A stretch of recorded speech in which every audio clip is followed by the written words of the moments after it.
এই জেনারেশনকে কে বুঝাবে যে মোবাইল থেকে দূরে থাকতে হবে? বিনা প্রয়োজনে ফোন ইউজ করবা না, বিনা প্রয়োজনে ফোনে হাতও দিবা না। একটা ছবি তুললে কি হয়? হাজারে আসওয়াদ, গুনাহ মাফ হয়। একটা ছবি তুললে কি গুনাহ মাফ হয়? কোনো নেকি হয়? এটা কি পরকালে সুপারিশ করবে? এই মোবাইলের আসক্তির কারণে এই যুব সমাজের চিন্তার ক্ষমতা নষ্ট হয়ে গেছে। বিশ্বাস করেন আমার কথা? আমার কথা বিশ্বাস করেন। এই মোবাইল আসক্তির কারণে এই যুব সমাজ আর চিন্তাই করতে পারে না। সারা দিন ফোনে ব্যস্ত, সারাটা দিন সময় পাইলেই ফোন। আর ফোনে কি?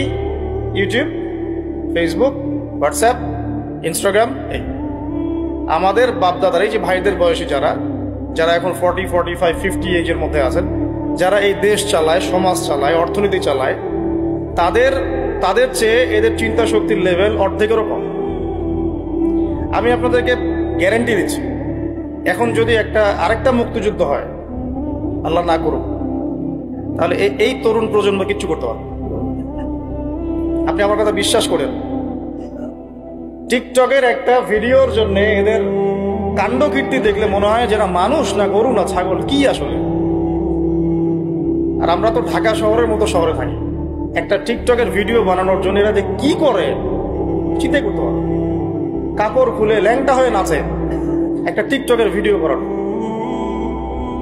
একজন আলেমেদিন আসছে, তাকে মানে মোবাইলে বিরক্ত করতে করতে তার লেকচারের টপিকটাই নষ্ট করে। আর আমরা যে ওস্তাদদের কাছে পড়াশোনা করি, আমি জীবনে আমার ওস্তাদকে এটা বলার সাহসই পাই নাই, ওস্তাদ আপনার সাথে কি একটা ছবি তোলা যাবে? আমি আল্লাহর কসম করে বলতেছি, আমি এই পর্যন্ত, আর আমি যার কথা বলছি তিনি এই উপমহাদেশের অন্যতম একজন শ্রেষ্ঠ মুহাদ্দিস। আমরা তাদের কাছে যাওয়া আসা করি পড়াশোনার জন্য, তিনি জ্ঞান শেখার জন্য। আজ পর্যন্ত আমি কোনোদিন বলতেও পারি নাই যে উস্তাদ আপনার সাথে একটা ছবি তুলতে চাই। বিশ্বাস করেন। কিন্তু এই ওয়াজ মাহফিল, এইটা ওইটা, এইসব জগৎগুলোতে গিয়ে আমরাও নষ্ট হয়ে গেলাম।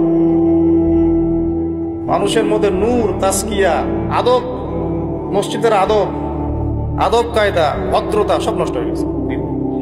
এবং এর অন্যতম একটা প্রধান কারণ মোবাইল ফোন।